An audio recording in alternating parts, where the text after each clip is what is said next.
जय हिंद बच्चों, जैसा कि आप लोग जान रहे होंगे कि अभी हम लोग सेट पढ़ रहे हैं और यह सेट क्लास 11 मैथ से बुक एनसीईआरटी से हम लोग पढ़ रहे हैं।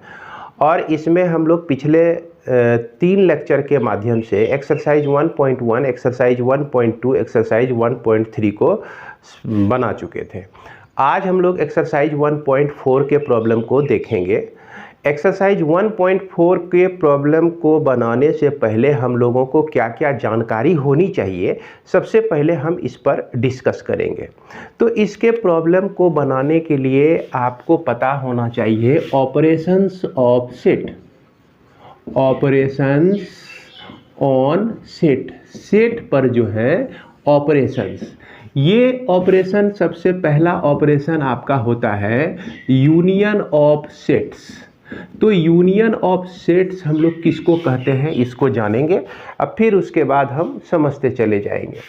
तो यूनियन ऑफ सेट जो होता है, यहाँ पर हम इसको इस तरह से लिख सकते हैं, the union of two sets A and B is denoted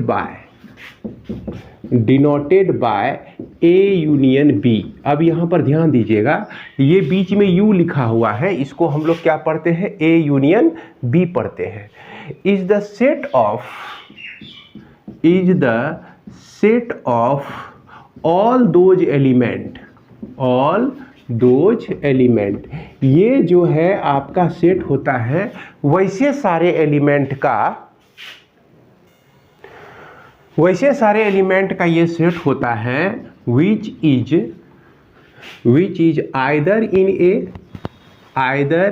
A or in B or in A and B। यहाँ ध्यान दीजिएगा कि ये जो एलिमेंट A यूनियन B में जो एलिमेंट होते हैं वो या तो A का होता है या तो B का होता है, या नहीं तो A और B दोनों में मौजूद हो उसका होता है। तो ये डेफिनेशन है। और इसको हम लोग अगर मैथमेटिकली डिफाइन करें कि A यूनियन B को आप कैसे सेट बिल्डर फॉर्म में लिखेंगे, तो उसको हम लोग लिख सकते हैं X, इसमें X एलिमेंट का कलेक्शन है। और X क्या है, X बिलोंग्स टू A और X बिलोंग्स टू B। जैसा कि कहा कि आइदर इन A और इन B और इन बोथ, कहने का मतलब कि एक में भी हो, ए में भी हो तो चलेगा, बी में भी हो तो चलेगा, या नहीं तो कहा कि एक्स जो है आपका ए एंड बी दोनों में हो तो चलेगा। तो यहाँ पर ये जो लाइन आप देख रहे हैं, इसको लिखने का कोई औचित्य नहीं रह जाता है। जब ए में भी है आएगा ही, बी में भी है आएगा ही। अगर ए बी दोनों में भी है तो वहाँ दोनों तरह से उसको उस ए यूनियन बी में आने का हक बन जाता है।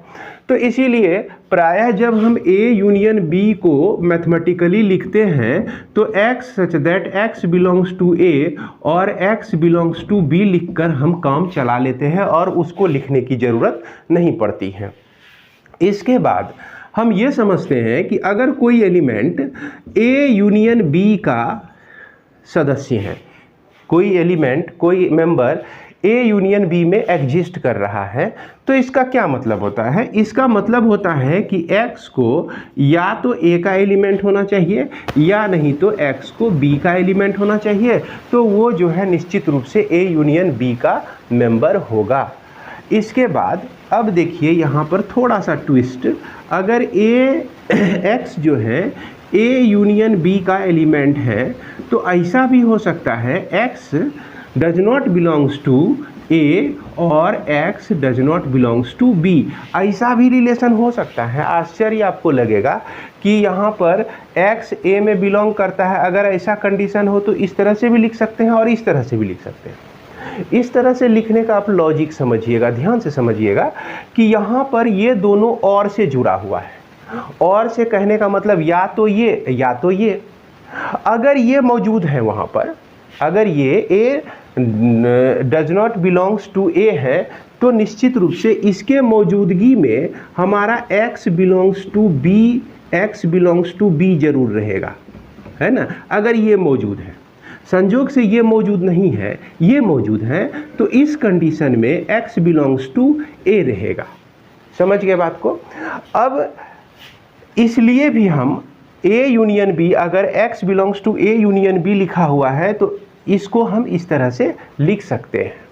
अब देखिए एक चीज, अगर x does not belongs to A B लिखा हुआ है, A यूनियन B लिखा हुआ है, तो इसका स्ट्रांगली मीनिंग होता है x does not belongs to A and x does not belongs to B। यहाँ ध्यान दीजिएगा, अगर x A यूनियन B में नहीं है तो निश्चित रूप से उस x को A में भी नहीं होना चाहिए और B में भी नहीं होना चाहिए। यहाँ पर एक चीज़ है, यहाँ पर हमने एंड से इसको जोड़ा है। एंड से जोड़ दें इसका मतलब दोनों में नहीं है, और से जोड़ दें इसका मतलब A में अगर नहीं है तो B में हो सकता है, अगर B में नहीं है तो A में हो सकता है। तो इन बातों को ध्यान में रख के हम लोग यूनियन ऑफ सेट्स को समझ सकते हैं। अब इसके बाद हम लोग एग्जाम्पल देखते हैं कि मान लिया जाए कि A जो है कोई सेट है जिसमें 1 2 3 5 ये 4 एलिमेंट है, और B जो है आपका 2 3 5 6 8 ये आपका 5 एलिमेंट है। अब यहाँ पर अगर A यूनियन B आपको कहा जाए तो इसका मतलब हुआ कि 1 भी आ जाएगा, क्योंकि 1 आपका A में मौजूद है। ये कहता है आइदर इन A में मौजूद है, 2 जो है दोनों में मौजूद है, 3 जो है दोनों में मौजूद है, 5 दोनों में मौजूद है, 6 आपका B में मौजूद है, और 8 आपका B में मौजूद है। और यहाँ पर A एंड B मतलब कि A एंड B ऑटोमेटिक यहाँ पर आ गया। देख रहे हैं A एंड B ऐसे एलिमेंट जो A और B दोनों में एग्जिस्ट कर रहे थे वो ऑटोमेटिक यहाँ पर चले आते हैं, ये तीनों एलिमेंट भी आ गए। अब इसके बाद हम लोग इसको जज करते हैं। अब यहाँ पर देखिए कि अगर यह 2 जो है belongs to A union B है तो इसका मतलब हुआ कि 2 जो है या तो A में बिलोंग कर रहा है या नहीं तो 2 जो है B में बिलोंग कर रहा है। तो देख लीजिए कौन सी बात सही है, तो 2 संजोग से दोनों में बिलोंग कर रहा है। अब यहाँ पर हम ऐसा लेते हैं कि 6 belongs to A union B लिखते हैं, है ना। तो यहाँ पर 6 जो है या नहीं तो A में बिलोंग नहीं करेगा या नहीं तो 6 जो है B में बिलोंग नहीं करेगा। तो यहाँ पर हम क्या देख रहे हैं कि 6 जो है A में बिलोंग नहीं कर रहा है, 6 जो है A में बिलोंग नहीं कर रहा है, तो इसका मतलब जो है यह आपका B में बिलोंग कर रहा है। तो यहाँ पर और लिखने का मतलब यही हुआ कि आपको स्वतंत्रता है, या तो ये या तो ये। तो आपके यहाँ के हिसाब से आपका सेलेक्ट होता है 6 नॉट बिलोंग्स टू A, इसका मतलब हुआ गया 6 जो है आपका B में बिलोंग कर रहा है, इसीलिए हमारा 6 एलिमेंट हो गया A यूनियन B का। तो इस बात के बाद हम लोग जानते हैं कि अब कोई ऐसा एलिमेंट जो कि A यूनियन B में नहीं है, जैसे 8 हम 9 ले लेते हैं, 9 जो कि A यूनियन B में नहीं है, तो इसका मतलब हुआ कि 9 जो है ना तो A में है और ना ही यह 9 जो है आपका B में है। तो इस तरह से हम लोग डज नॉट बिलोंग्स टू को एक्सप्रेस कर सकते हैं। तो उम्मीद करते हैं कि आप लोग इसे ठीक तरह से समझ गए होंगे। अब इसके बाद देखिए जनरल वे, जनरलाइज हम इसको करते हैं। जनरलाइज डेफिनेशंस में क्या होता है, अगर मान लीजिए A1 union A2 union A3 union A4 union, इस तरह से बहुत सारे आपका सेट्स दिए गए हैं और सबका यूनियन आपको निकालना है। तो सबके यूनियन को हम लोग एक बार में इस तरह से डिनोट कर सकते हैं। यूनियन I का वैल्यू 1 से लेकर n तक, और यहाँ पर AI लिख दीजिए।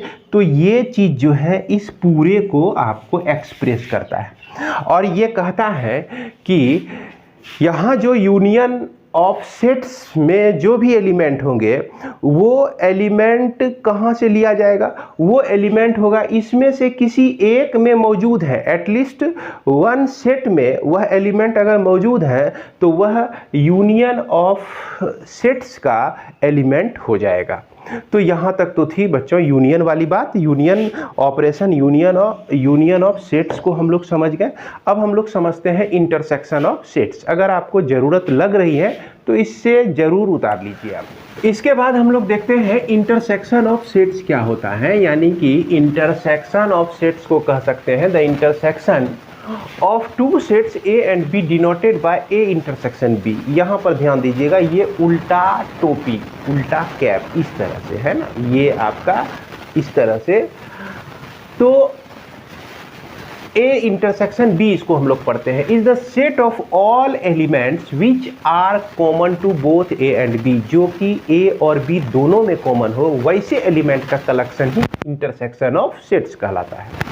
तो इसके लिए हम लोग मैथमेटिकली इसको कैसे डिफाइन कर सकते हैं, ए इंटरसेक्शन बी अगर लिखा हुआ है तो x आपका इसमें एलिमेंट है। अब x जो है क्या क्या प्रॉपर्टी रखता है, तो x जो होगा a का भी एलिमेंट होगा और यह x जो होगा यह आपका b का भी एलिमेंट होगा, तभी ये a इंटरसेक्शन b का एलिमेंट कहलाएगा। अब यहाँ पर सोचिए कि अगर x आपका a इंटरसेक्शन b का एलिमेंट है तो इसका मतलब हुआ कि x को a का भी एलिमेंट होना चाहिए और इस x को b का भी एलिमेंट होना चाहिए। अब x जो है does not belongs to a intersection b का मतलब क्या होता है कि ये x जो है a में नहीं बिलोंग होगा और x जो है b में भी बिलोंग नहीं होगा। दोनों में से यहाँ पर हम लोग एक रिलेशन लेते हैं। और अब क्या होता है कि अगर x a में नहीं है तो ये जो डिफिनेशन कहता है कि हम भैया वैसा ही एलिमेंट को लेंगे जो कि दोनों में मौजूद है। यहाँ पे हमने कहा कि देखिए वो A में मौजूद नहीं है तो उस एलिमेंट को हम A इंटरसेक्शन B में नहीं ले सकते हैं। या ऐसा हो जाए, ये कंडीशन नहीं हो और से जुड़ा हुआ है, ये कंडीशन हो यानी X जो है B में बिलोंग नहीं कर रहा है, चाहे वह A में बिलोंग कर भी रहा हो। बी में बिलोंग नहीं कर रहा है, बी में नहीं है, वो ए में है। लेकिन डेफिनेशन कहता है कि हम सभी ऐसे एलिमेंट को लेंगे जो कि दोनों में मौजूद होगा। ये डेफिनेशन बार बार यही बोल रहा है और इससे ज़्यादा पूछिएगा तो ये डेफिनेशन गुस्सा में आ जाएगा, इसीलिए इतने में ही समझ लीजिए। तो ए अगर X A intersection B not belongs to x not belongs to a intersection b है तो निश्चित रूप से एट x not belongs to a और यहाँ लिखना है x not belongs to b हो जाएगा।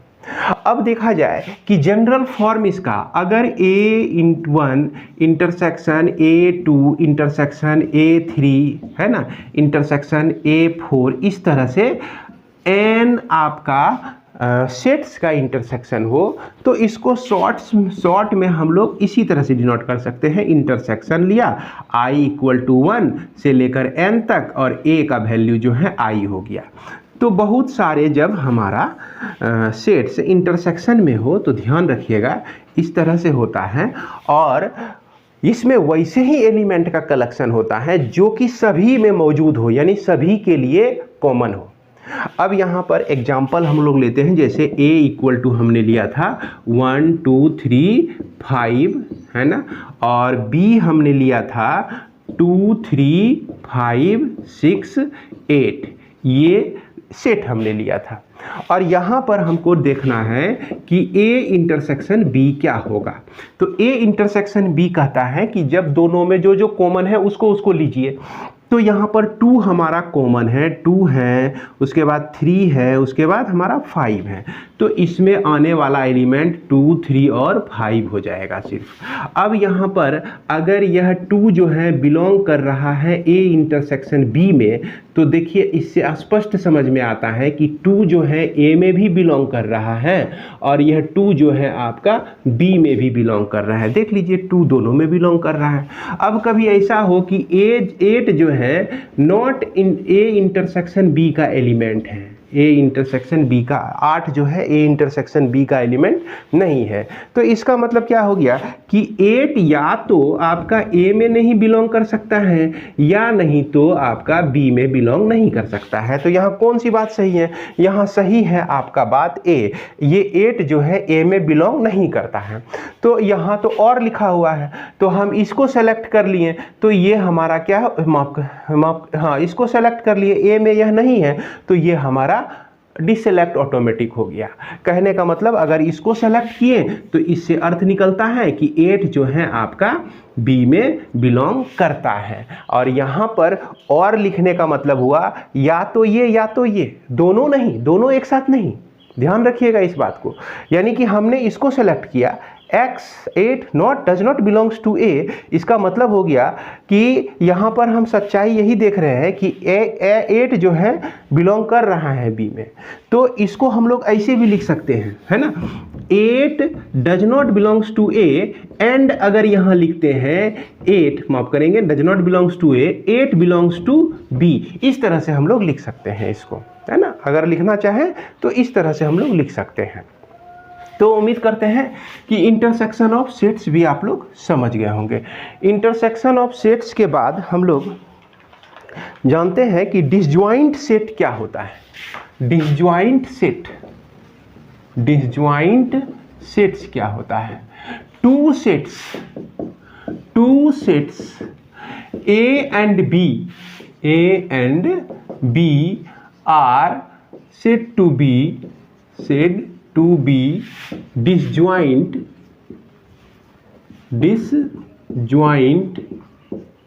if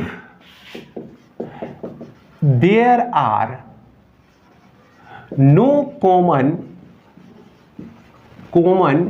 element in both। अब इसको मैथमेटिकली हम लोग कैसे डिफाइन कर सकते हैं कि let A and B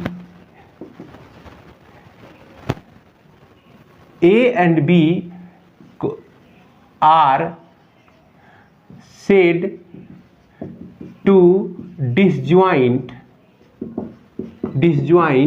if A intersection B equal to phi. यानी कि अगर ए और बी में कोई भी एलिमेंट कॉमन नहीं हो, इसका मतलब हुआ कि ए और B are said to be disjoint, या A and B are disjoint, है ना, इस तरह से भी लिख सकते हैं। If A intersection B equal to phi, यानी कि दोनों में कोई एलिमेंट कॉमन नहीं हो। इसको एग्जांपल से समझिए कि अगर ए हमारा है 1 2 3 है और बी कोई सेट है आपका 4 5 और 6। अब यहाँ पर हम ए इंटरसेक्शन बी निकालें, क्या निकालें? ए इंटरसेक्शन बी निकालें। तो हम क्या ढूंढेंगे? हम ढूंढेंगे दोनों में कॉमन एलिमेंट। कॉमन एलिमेंट तो मिलता नहीं है दोनों में कॉमन है ही नहीं। तो इसका मतलब यह जो सेट हो जाएगा खाली रह जाएगा। खाली सेट को ही हम लोग क्या कहते हैं? फाई कहते हैं। इसी का नाम होता है इम्प्टी सेट। क्या होता है? Empty set. पहले लेक्चर में हमने बताया था। इसी को हम लोग वॉइड सेट कहते हैं या इसको हम लोग नल सेट कहते हैं। तो ये चीज हो गया आपका डिसजॉइंट सेट। अब यहाँ पर एक चीज को और समझ लीजिएगा आप लोग। पेयर वाइज डिसजॉइंट सेट हम लोग किसको कहते हैं? पेयर वाइज डिसजॉइंट सेट हम लोग किसको कहते हैं? पेयर वाइज डिसजॉइंट सेट, है ना। यहाँ पर क्या होगा? लेट A1 A2 A3 से लेकर AN are family of sets आपको दिया गया है। बहुत सारे सेट्स दिया गया है ना। If A I intersection B A J equal to phi, if for I not equal to J is known as pairwise disjoint set. Pairwise disjoint sets. अब यहाँ पर समझना है कि आपको बहुत सारे सेट दिए गए हैं। इसमें से कोई भी 2 सेट हम उठाते हैं। क्या करते हैं? फैमिली ऑफ सेट्स है। इफ अगर ऐसा हो जाए कि A2 इंटरसेक्शन A3 निकाले और ये निकल जाएगा फाई आपका, और यहाँ A2 है और यहाँ आपका A3 है। 2 और 3 आपस में बराबर नहीं है।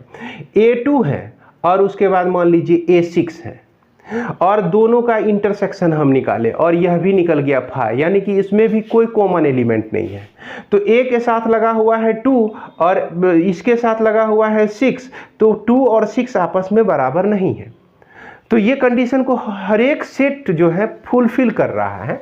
और इसके एवज में हम लोग एक छोटा सा एग्जांपल लेके आपको समझा सकते हैं कि मान लिया जाए कि आपका ए कोई सेट दिया गया है जिसमें 1 2 है, और बी कोई सेट दिया गया है जिसमें 3 4 है, सी कोई सेट दिया गया है जिसमें 5 6 हैं, फिर इसके बाद 7 8 है ना। ये आपका 3 ही सेट हम लिए हुए हैं। आज चौथा भी ले लेते हैं, डी कोई सेट है जिसमें 8 9 है आपका।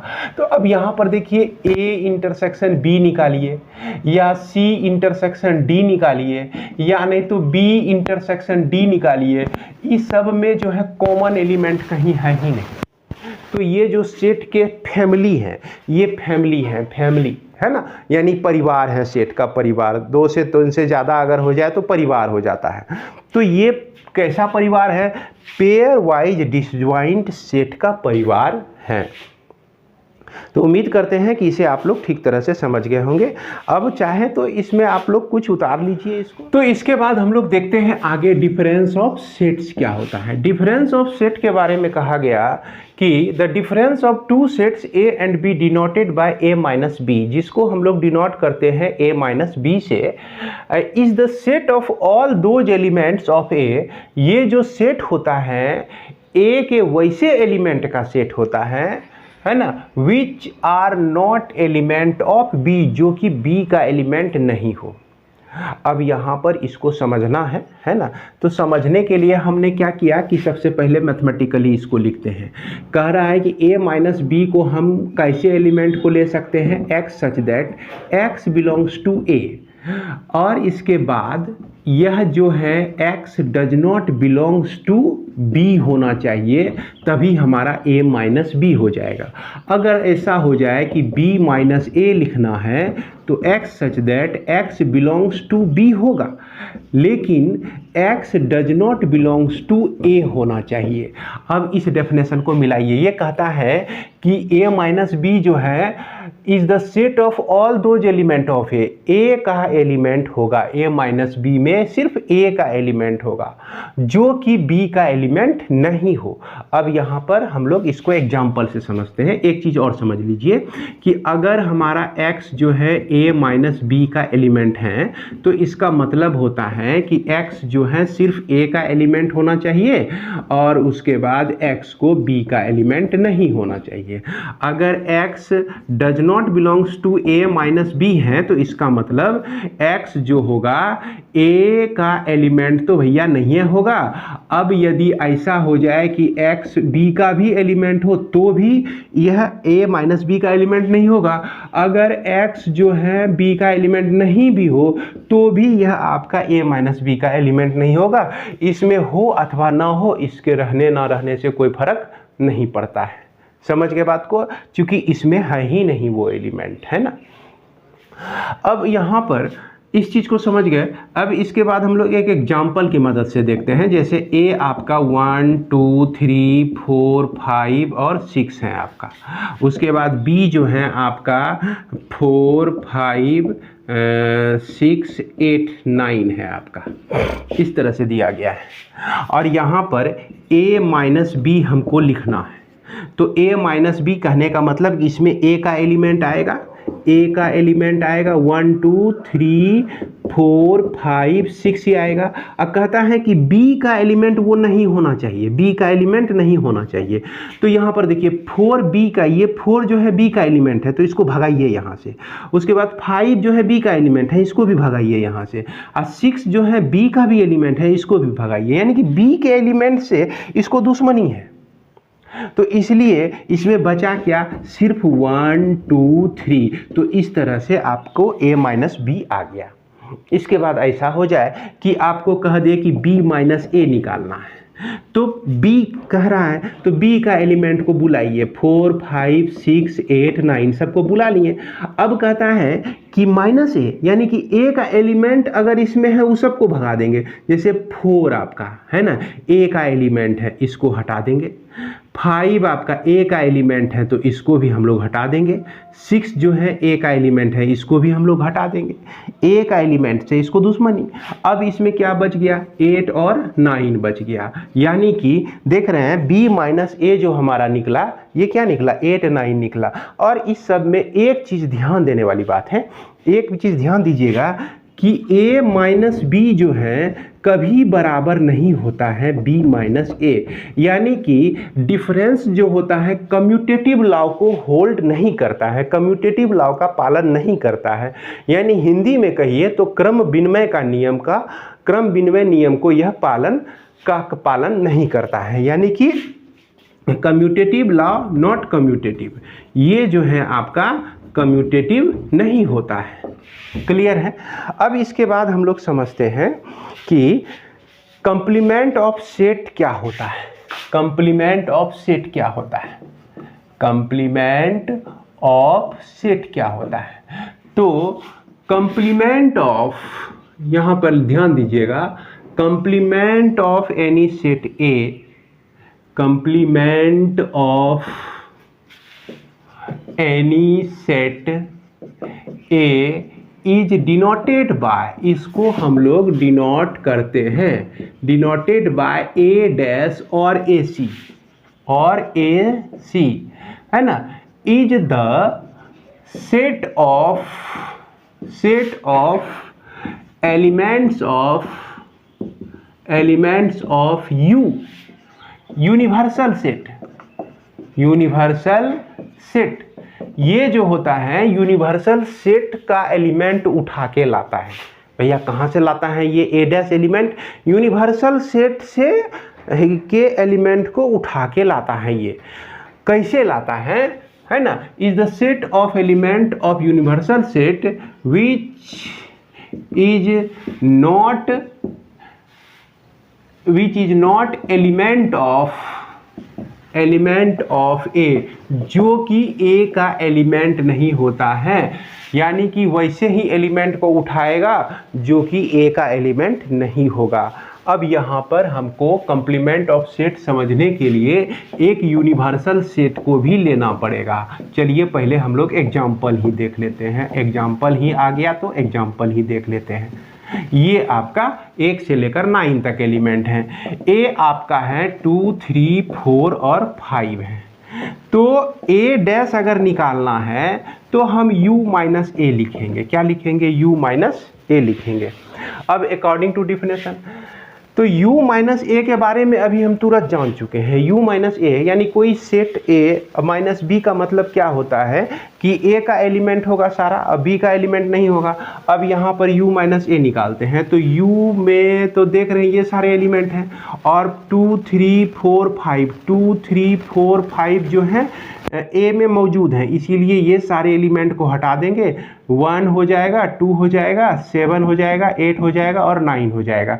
यानी कि ए का एलिमेंट घट जाएगा। अब हम लोग डेफिनेशन को देखते हैं कि कहता है कि A C is the set of elements of the universal set, universal set का ही ये सब एलिमेंट हैं। Which is not element of A, जो कि ए का एलिमेंट नहीं होना चाहिए। 1 जो है ए का एलिमेंट नहीं है, 2 जो है अच्छा ए का एलिमेंट है, तो हटाइए इसको, है ना, ये आपका गलत है तो सही हो जाएगा। 1 2 जो है आपका ए का एलिमेंट है तो 2 को नहीं लिए, 3 को नहीं लिए, 4 को नहीं लिए, 5 को नहीं लिए, और यहाँ पर हमको ले लेना था 6 को लेना था, है ना, 6 को लेंगे चूँकि 6 जो है आपका ए का एलिमेंट नहीं है। तो जो ए का एलिमेंट था वो सब देखिए इससे लापता हो गया। तो इस तरह से हम लोग कंप्लीमेंट ऑफ सेट को निकाल सकते हैं। इसके बाद यहाँ पर मैथमेटिकली हम लोग इसको क्या लिख सकते हैं, ए डैश जो होता है collection of element such that x belongs to u, x जो है u में बिलोंग करेगा। उसके बाद यह x जो है does not belongs to a में बिलोंग नहीं करेगा। समझ गए बात को। इसके बाद हमारा अगर x जो है एलिमेंट है आपका a डैश का, x जो है एलिमेंट है a डैश का, तो निश्चित रूप से x जो है नहीं होगा एलिमेंट a का। याद रखिएगा। अब यदि ऐसा हो कि ए डैश का फिर ए डैश निकाल देते हैं तो ये आपका ए ही हो जाता है, इस रूल को याद रखिएगा। अगर हम ऐसा करें कि फाई का कंप्लीमेंट निकालते हैं तो ये आपका यू हो जाता है, क्या हो जाता है, यूनिवर्सल सेट हो जाता है। अगर यूनिवर्सल सेट का हम कंप्लीमेंट निकाल देते हैं तो ये आपका फाई हो जाता है। अब यदि ऐसा हो कि ए का यूनियन ए कंप्लीमेंट के साथ कर दें तो ये पूरा यूनिवर्सल सेट को ले आता है। और उसके बाद एक चीज़ याद रखिएगा कि अगर ए का इंटरसेक्शन ए डैश से कर दें, ए और ए डैश में कोई भी एलिमेंट कॉमन नहीं होता है, ये आपका फाई हो जाएगा। तो कितना रूल याद रखना है, 1 2 3 4 5, ये छोटे छोटे 5 जो कॉन्सेप्ट है आपको प्रॉब्लम बनाने में ज़रूरत पड़ेगी। तो यहाँ तक हमारा जो था बेसिक था। बेसिक इतना सा बेसिक जानने के बाद आप एक्सरसाइज 1.4 को बड़ी आसानी से बना सकते हैं। तो चलिए हम लोग अपने नोटबुक में बढ़ते हैं और 1.4 के सॉल्यूशन को देखते हैं। तो जैसा कि आप लोग देख पा रहे होंगे, ये एक्सरसाइज 1.4 के प्रॉब्लम को लिख के हमने सॉल्व करके रखा है। हालांकि सारे प्रॉब्लम बहुत इजी हैं, इसमें उम्मीद करते हैं कि आप लोग अपने से बना लीजिएगा, लेकिन फिर भी अगर नहीं बने तो भी तभी इसका आप हेल्प ले सकते हैं, अन्यथा बन जाए तो हेल्प लेने की ज़रूरत नहीं है। तो यहाँ पर जैसा कि पहला नंबर में आपका दिया गया है, क्वेश्चन 1 में क्या दिया गया है, फाइंड द यूनियन निकालना है आपको, एक्स और वाई का यूनियन निकालना है। तो यूनियन में हमारा क्या होता है कि जो एलिमेंट ए में एक्स में है उसको भी लेंगे, वाई में है उसको भी लेंगे, और जो दोनों में है उसको भी लेंगे। तो 1 भी आ जाएगा, 2 भी आ जाएगा, यहाँ है 3 आ जाएगा चूँकि एक्स में है, 5 आ जाएगा चूँकि एक्स में है। ठीक उसी तरह से बच्चों आप ये 2 नंबर को, है ना, इसमें जो भी कॉमन होगा वो सारे एलिमेंट आपको लेना है। तो इसमें और जो ए में हो उसको भी लेना है, जो बी में हो उसको भी लेना है। तो सभी एलिमेंट को लेना है, एक भी एलिमेंट आपका छूटना नहीं चाहिए और रिपीट नहीं होना चाहिए। इसके बाद हमारा क्वेश्चन नंबर 3 में है क्या है कि x such that x is a natural number and multiple of 3।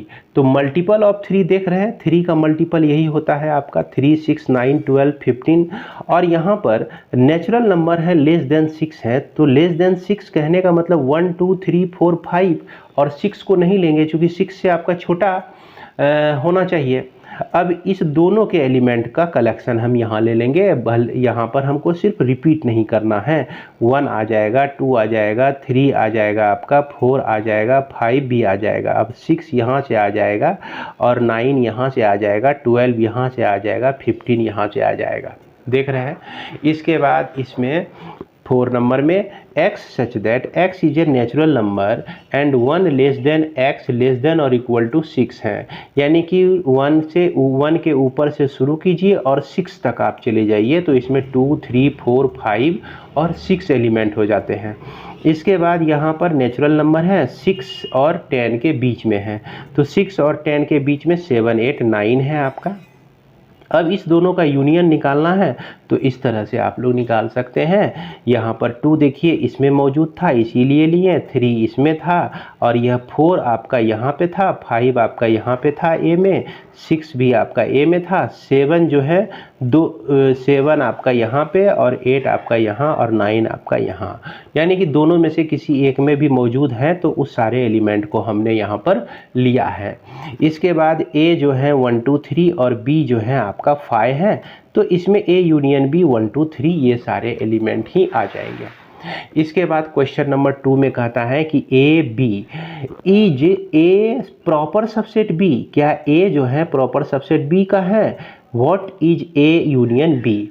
तो यहाँ पर हम देख रहे हैं कि ए का सारा एलिमेंट बी में मौजूद है और ए नॉट इक्वल टू बी। पिछले ही क्लास में हम लोग पढ़े थे कि ए जो है ए का सारा एलिमेंट बी में हो और ए बी आपस में बराबर नहीं हो।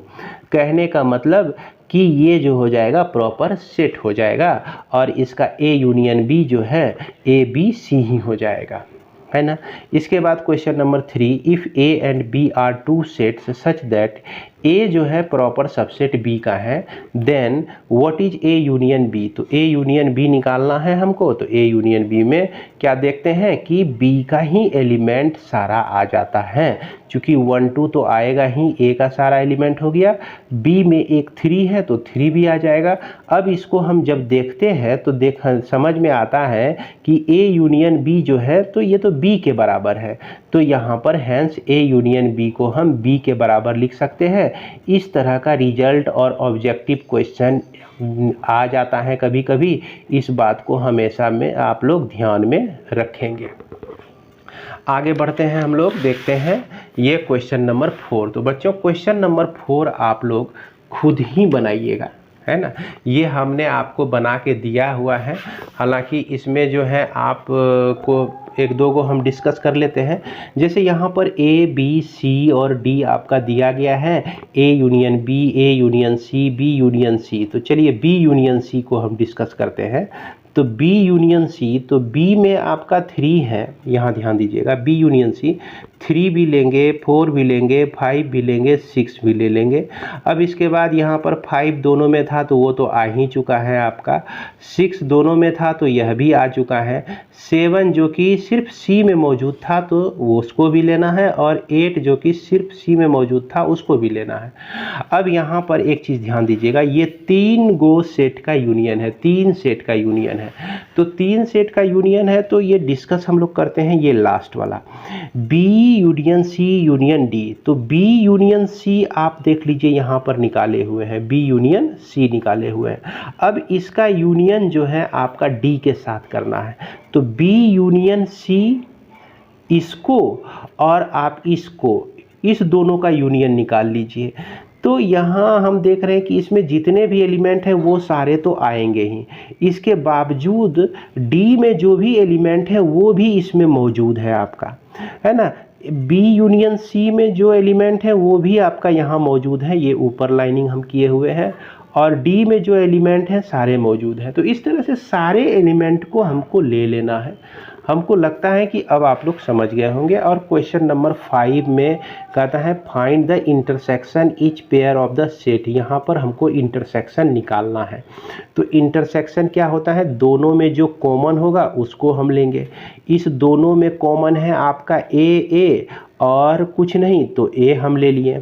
उसके बाद यहाँ पर थर्ड में देखिए कि x is the natural number. A set क्या है, नेचुरल नंबर है, मल्टीपल ऑफ 3, ये 3 का मल्टीपल हो गया। उसके बाद ये एक्स बी भी जो है नेचुरल नंबर है, लेस देन 6, तो लेस देन 6 हम ले लिए।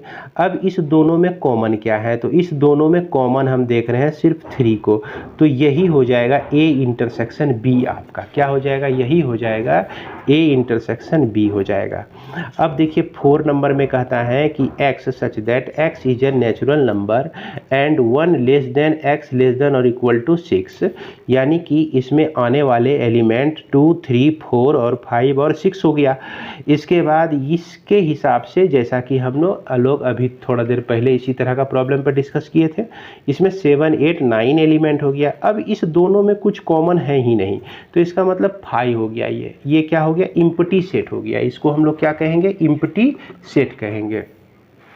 इसके बाद इसी क्वेश्चन नंबर 5 का क्वेश्चन नंबर 5, ये आपका 1 2 3 ए का एलिमेंट है, बी में 5 है, तो दोनों में कॉमन क्या है, तो कॉमन तो कुछ नहीं है। कॉमन कहने का मतलब कुछ नहीं है, तो ये जो है इम्प्टी सेट ही रह जाएगा, 5 ही रह जाएगा आपका। अब यहाँ पर ए बी सी और डी दिया गया है, आपको ए इंटरसेक्शन बी निकालना है, बी इंटरसेक्शन सी।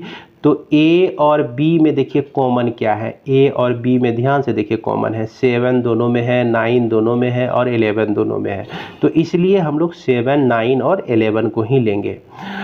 तो इस तरह से आप लोग इसे बना लेंगे, उम्मीद करते हैं। इसके बाद हम लोग देखते हैं, एक इसको देख लेते हैं, और कहीं दिक्कत हो तो आप ठीक तरह से देख लीजिएगा, और नहीं समझ में आता है तो कमेंट करके बताइएगा, क्योंकि ये सब बड़ी आसान सा प्रॉब्लम है। A intersection B union C, तो सबसे पहले हम लोग क्या करते हैं, बी यूनियन सी निकालते हैं। तो बी और सी ये दिया गया है, बी यूनियन सी देखिए यहाँ पर निकला हुआ है आपका, है ना, बी यूनियन सी 7 9, 11, 13, 11, 13 तो आ ही चुका है आपका, एक 15 इससे आ गया, तो ये आपका यूनियन बी यूनियन सी हो गया। इसके बाद ए देखिए कितना दिया गया है, 3, 5, 7, 9, 11, इसको भी लिख दिए। अब इस दोनों में हम लोग कॉमन देखेंगे क्या है, तो कॉमन हमको सिर्फ 7, 9, 11 मिलता है, 7, 9, 11 मिलता है, तो ये हो जाएगा आपका A intersection B union C हो जाएगा। ठीक उसी तरह से आप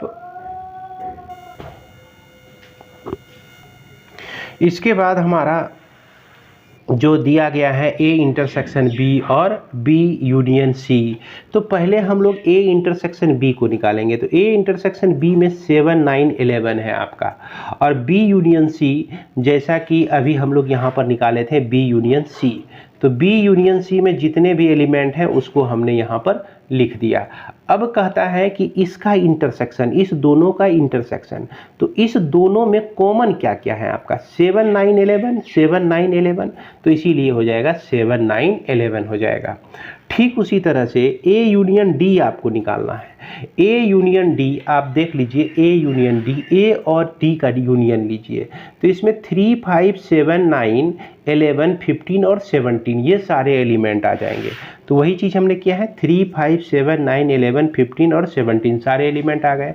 उसके बाद बी यूनियन सी निकालना है, तो बी यूनियन सी को भी निकाल दिए। अब यहाँ पर बीच में इंटरसेक्शन है, तो इसका इंटरसेक्शन आप निकाल लीजिए, दोनों में क्या क्या कॉमन है इसको देख लीजिए। तो हम यहाँ पर देख रहे हैं कि 7, 9, 11 और 15, 7, 9, 11 और 15 दोनों में कॉमन है, तो यही हो जाएगा आपका आंसर हो जाएगा। तो आइए अब हम लोग देखते हैं क्वेश्चन नंबर 7 को। 7 में कह रहा है कि इफ़ ए जो सेट है x such that x is a natural number का सेट है, तो कहने का मतलब ए में क्या क्या मौजूद है, 1, 2, 3, 4, 5 अप टू इन्फिनिटी तक, और बी में x such that x is an even natural number कहने का मतलब 2, 4, 6, 8 अप टू इन्फिनिटी तक चले जाइए। इसके बाद सी में जो है x is an odd natural number मतलब विषम संख्या है ना, ऑड नेचुरल नंबर विषम संख्या 1, 3, 5, 7, 9 अप टू इन्फिनिटी, जो जिसमें आपका 2 से भाग ना लगे, डिविजिबल 2 से नहीं हो, उसको हम लोग ऑड नेचुरल नंबर कहते हैं। इसके बाद x such that x is a prime number, तो प्राइम नंबर आपका 2 है, 3 है, 5 है, 7 है, 11 है, और प्राइम नंबर किसको कहते हैं आप उम्मीद करते हैं जानते ही होंगे। अगर नहीं जानते हैं तो आपको क्लास 9, 10 में पढ़ने के लिए मिल जाएगा, वहाँ भी आप देख सकते हैं प्राइम नंबर, और इस तरह के वीडियो भी हमारे ऑलरेडी अपलोडेड है। अब यहाँ पर आपके साथ क्वेश्चन कहता है कि ए इंटरसेक्शन बी निकालना है आपको, तो ए और बी में जो कॉमन है, ए और बी में क्या कॉमन है आप देख रहे हैं, ये तो 1, 2, 3, 4 सारे नंबर्स को लिए हुए हैं, और इसमें 2, 4, 6, 8, तो 2 इसमें भी है आपका, ए में भी है, 4 ए में भी है, 6 ए में भी है, यानी कि बी का सब एलिमेंट जो है आपका ए इंटरसेक्शन बी में आ जाएगा, यानी कि ये जो हो जाएगा आपका सिर्फ बी ही हो जाएगा, क्या हो जाएगा, बी हो जाएगा। इसके बाद हमारा ए इंटरसेक्शन सी निकालना है, तो ए और सी का इंटरसेक्शन, ये में तो ऑड और इवन सभी मौजूद है, और यहाँ पर सिर्फ ऑड नंबर है, तो ऑड नंबर इसमें है, तो ये कहता है जो कॉमन होगा उसी को लेना है, तो सारे ऑड इसमें मौजूद है, और ये इसमें भी ऑड है, तो ये जो सेट हो जाएगा आपका टोटल सी इसमें चला आएगा उठ के, इसके लिए ए इंटरसेक्शन सी के लिए, तो 1, 3, 5, 7 अप टू इन्फिनिटी, जो कि हम सी के बराबर लिख सकते हैं। इसके बाद ए इंटरसेक्शन डी है, ए इंटरसेक्शन डी है, तो यह डी का हर एक एलिमेंट, हर एक नंबर ऑलरेडी आपका ए में मौजूद है, इसीलिए इस स्थिति में ए इंटरसेक्शन डी निकालते हैं तो आपका डी ही आता है, डी सेट इसके आ जाता है, क्योंकि डी के सारे एलिमेंट जो है ए में हमारा मौजूद है। इसके बाद अगर हमको बी इंटरसेक्शन सी कहा जाए, तो ध्यान दीजिए, बी जो है आपका इवन नंबर का कलेक्शन है, सी जो है आपका ऑड नंबर का कलेक्शन है, तो इस दोनों में कॉमन कुछ हो ही नहीं सकता है, यानी कि 2 जो है इसमें आ ही नहीं सकता है, 4 इसमें आ ही नहीं सकता है, सी इसमें आ ही नहीं, 6 इसमें आ ही नहीं सकता है, क्योंकि ये सारे ऑड नंबर, इवन नंबर अलग है, ऑड नंबर अलग है, तो कोई भी एलिमेंट इसमें कॉमन नहीं है, तो इसको हम क्या कहेंगे, इम्पटी सेट कहेंगे। इम्पटी सेट को हम लोग इस तरह से डिनोट करते हैं, फाई से डिनोट करते हैं। अब यहाँ पर बी इंटरसेक्शन बी की बात है, तो बी को ध्यान से देखिए, बी में हमारा 2, 4, 6, 8 ये सब दिया गया है, सारा इवन नंबर दिया गया है, और डी को जब हम देखते हैं सिर्फ 2 के अलावे जो है उसके बाद कहीं भी इवन नंबर नहीं आता है आपका, तो 2 ही एक ऐसा एलिमेंट है जो बी और डी में हमारा कॉमन है, इसीलिए बी डी का इंटरसेक्शन आपका 2 हो जाएगा। तो इसके बाद हम लोग यहाँ पर देखते हैं ये 6 नंबर में सी इंटरसेक्शन डी है। तो सी और डी पहले क्या है इस पर विचार करते हैं हम लोग। सी जो है ये सारे ऑड नंबर का कलेक्शन है और डी जो है हमारा प्राइम नंबर का कलेक्शन है। इसमें आप देखिएगा कि प्राइम नंबर जितने भी हैं आपके, तो सभी प्राइम नंबर जो है आपको ऑड ही मिलेंगे एक्सेप्ट देन 2 को छोड़कर।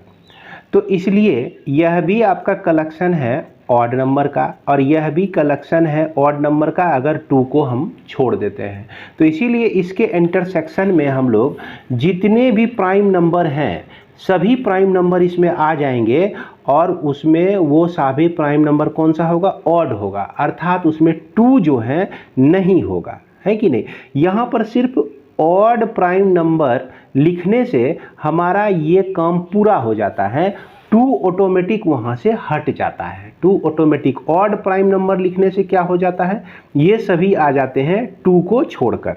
तो इसलिए इसमें 2 नहीं होता है, ये जानकारी के लिए हमने लिख दिया है, हालांकि सेट के साथ इसे जोड़ने की ज़रूरत नहीं है। अब यहाँ पे कारण भी देख लीजिए, because prime number is always odd. Prime number जो होता है हमेशा ऑड होता है एक्सेप्ट देन 2 को छोड़कर। इसके बाद आगे है आपका क्वेश्चन नंबर 8। क्वेश्चन नंबर 8 में कहता है which of the following pairs of set are disjoint. इसमें कौन कौन से डिसजॉइंट हैं। तो यहाँ पर पहला नंबर में जो पहला सेट दिया गया है 1 2 3 4 दिया गया है और यहाँ पर आप x such that x is natural number and 4 less than और equal to x less than और इक्वल टू 6, यानी 4 से 6 के बीच का सारा नेचुरल नंबर। तो 4 5 6 हो जाएगा आपका, यहाँ तक कि 4 और 6 को भी इंक्लूड कर लेना है। तो इसमें इंटरसेक्शन का, इसका इंटरसेक्शन में देखते हैं कि कॉमन क्या है। तो यहाँ 4 हमको कॉमन दिख रहा है, इसीलिए इसमें 4 आ जाएगा एक एलिमेंट जिसको हम लोग नॉट डिसजॉइंट कहेंगे और इसको इंटरसेक्टिंग दूसरे भाषा में हम लोग बोल सकते हैं। वहीं पर आप देख रहे हैं कि ए जो है AEIOU दिया गया है, बी जो है CDEF दिया गया है और ए इंटरसेक्शन बी में हमारा कॉमन क्या हो जाएगा आपका, ई जो है कॉमन हो जाएगा, ई एलिमेंट जो है कॉमन हो जाएगा। तो इसीलिए यह A intersection B not equal to 5 होगा, यानी कि यह भी आपका नॉट डिसजॉइंट हो जाएगा, डिसजॉइंट नहीं होगा। इसके बाद ये आपका क्वेश्चन नंबर 8 का ही 3 नंबर में क्या दिया गया है कि एक इवन इंटीजर का कलेक्शन है ना एक सेट, और दूसरा सेट ऑड इंटीजर का कलेक्शन है। तो स्वाभाविक है कि दोनों का जो इंटरसेक्शन होगा वो आपका 5 होगा। इवन नंबर का कलेक्शन, ऑड नंबर का कलेक्शन आपको दिख रहा है और यही जिसका इंटरसेक्शन 5 हो जाएगा और ये आपका डिसजॉइंट कहला जाएगा। उसके बाद हम अगर ये क्वेश्चन नंबर 9 को देखें तो 9 बहुत ही आसान है। यहाँ पर आपको डिफरेंस निकालना है, A B C और D दिया गया है। तो सबसे पहले A माइनस B निकालने के लिए क्या करेंगे, A को लिए पूरा और जो एलिमेंट A में ऐसा है जो कि बी में भी मौजूद है उसको हम हटा देंगे। जैसे यहाँ देखिए, यहाँ पर हम देख रहे हैं कि 6 नहीं है इसमें, 9 नहीं है इसमें, 12 है। तो 12 यहाँ से आपका हट जाएगा, 12 यहाँ से हट जाएगा और उसके बाद ये 15 नहीं है, आ जाएगा इसमें, 18 नहीं है इसमें तो ये भी आ जाएगा, 21 नहीं है इसमें तो ये भी आ जाएगा। तो इसी तरह से आप जो है क्वेश्चन नंबर 2 3 4 5 6 7 8 9 10 ये सारे बना सकते हैं। इसका सॉल्यूशन भी हमने बना के आप लोगों के सामने दिया है, इसको बनाइए और कमेंट में लिखिए। अगर कहीं कोई दिक्कत होती है तो हमें बताइएगा, इसको आप लोग निश्चित रूप से बना लेंगे। बस 1 नंबर मैं समझा के आगे बढ़ रहा हूँ, शुरू में भी हमने बढ़िया से समझाया था आप लोगों को। इसके बाद हम आगे चलते हैं, क्वेश्चन नंबर 10 को देखते हैं। x y दिया गया है, x माइनस वाई निकालना है। तो x माइनस वाई, y को माइनस कर देना है, यानी कि b इसमें मिल रहा है तो b यहाँ का हट जाएगा, d मिल रहा है तो d हट जाएगा, तो सिर्फ ac बच जाएगा। तो x माइनस वाई में हमारा ac हो जाएगा और y माइनस x में क्या हो जाएगा, तो y माइनस एक्स में एफ बी डी जी जो मिल रहा है, जैसे यहाँ d मिल रहा है इससे d हट जाएगा, यहाँ पर b मिल रहा है तो इससे b हट जाएगा, तो f और g सिर्फ बच जाता है। तो इसीलिए इसमें सिर्फ दो ही एलिमेंट होंगे, f और g होंगे। और इंटरसेक्शन निकालना है, तो इंटरसेक्शन निकालने के लिए हम देखेंगे जो भी कॉमन होगा, b और d ही कॉमन आ रहा था तो b और d का इसमें आ जाता है, इसके मेंबर हो जाते हैं। तो उम्मीद करते हैं कि इस छोटी मोटी प्रॉब्लम को आप लोग बढ़िया तरीके से सॉल्व कर लेंगे खुद ब खुद। इसके बाद आगे हम लोग बढ़ते हैं और देखते हैं क्वेश्चन नंबर 11। ये क्वेश्चन नंबर 11 आपका कह रहा है कि if R is the set of real number and Q is the set of rational number then right R minus Q। तो R जो है ये सेट है आपका रियल नंबर का, किसका सेट है, ये आपका रियल नंबर का सेट है। उसके बाद Q जो है आपका रेशनल नंबर का सेट है, क्या है, रेशनल नंबर का सेट है। और यह रियल नंबर जो होता है रेशनल और इरेशनल दोनों नंबर से मिलके बना होता है। अब रेशनल नंबर में ये दोनों मौजूद है और उसमें रेशनल नंबर को हम हटा दिए, तो क्या बच गया आपका, सिर्फ इरेशनल नंबर बच जाएगा। इसीलिए R माइनस Q जो है सेट ऑफ इरेशनल नंबर्स हो जाएगा, क्या हो जाएगा, सेट ऑफ इरेशनल नंबर्स हो। इसके बाद हमारा क्वेश्चन नंबर 12। तो क्वेश्चन नंबर 12 में कह रहा है कि state whether each of the following statement true और फॉल्स, जस्टिफाई योर आंसर। यहाँ पर ये दोनों सेट हैं, क्या ये दोनों डिसजॉइंट हैं, तो हम देख लेते हैं कि दोनों में अगर कोई एलिमेंट कॉमन नहीं होगा तो डिसजॉइंट होगा। यहाँ पर हमको दिख रहा है कि 3 दोनों में कॉमन है, इसीलिए यह डिसजॉइंट नहीं है, ये डिसजॉइंट नहीं है, इसीलिए यह आपका फॉल्स हो गया। अब इसको और इसको ध्यान से देखिए, इस दोनों में कॉमन क्या है आपका, तो कॉमन हमको दिख रहा है a इसमें भी है, a इसमें भी है, तो a intersection b not equal to 5, तो यह भी आपका नॉट डिसजॉइंट हो जाएगा, जिसको हम लोग फॉल्स कहेंगे। इसके बाद यहाँ पर ये जो एलिमेंट हैं आपका a का मान लेते हैं और ये b का है, इसमें सारे ऑड नंबर है और इसमें सारे इवन नंबर हैं। इस दोनों का इंटरसेक्शन में कोई भी एलिमेंट कॉमन नहीं है, इसलिए इसको हम लोग फाई लिखेंगे, यानी कि इम्पटी सेट लिखेंगे, जिसको हम लोग डिसजॉइंट कह सकते हैं। ए इंटरसेक्शन बी को इम्पटी सेट लिखेंगे, ये आपका ट्रू स्टेटमेंट हो जाएगा। इसके बाद इस दोनों में देखिए 2 6 10 है, 3 7 8 है, तो दोनों में से कुछ एलिमेंट कॉमन नहीं है, तो ए एक्स इंटरसेक्शन वाई को हम लोग फाई लिखेंगे, यानी कि ये आपका डिसजॉइंट सेट हो जाता है। तो इस तरह से बच्चों एक्सरसाइज आपका 1.4 जो है समाप्त होता है। और अपने कमेंट के माध्यम से हमें ज़रूर बताइएगा कि अभी तक आप लोग को जितना भी पढ़ाया गया है इसमें आपको क्या क्या कमी दिख रही है, तभी मैं आप लोगों के लिए कुछ सुधार कर पाऊँगा। मिलते हैं नेक्स्ट वीडियो में, धन्यवाद।